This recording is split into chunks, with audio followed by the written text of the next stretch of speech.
What's growing? Andrew, Fairweather Farmer, and today we're talking about knowing when to harvest your squash.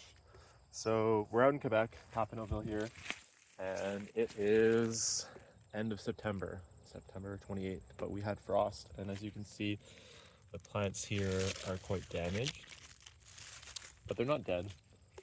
There's still flowers out here, and this variety is Winter Blush, and as you can see, it's pink with a little bit of green.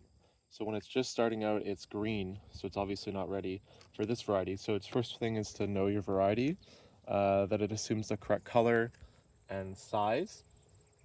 The other thing that you can look is on the plant at the tendrils, which are these little curly things here that the plant uses to grab onto to support itself.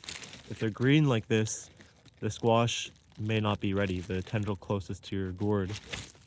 However, if your tendril like this, hold on here, there we go. See, it's all like burnt and crisp. Then that's a good indication that your gourd is ready.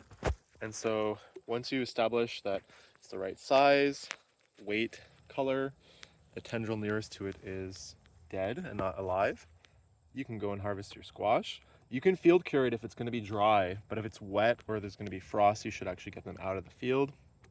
And all you have to do is snap it off at the stem. You can leave some stem like I've done here aesthetically as a decoration, and you can always continue to cut it off as needed.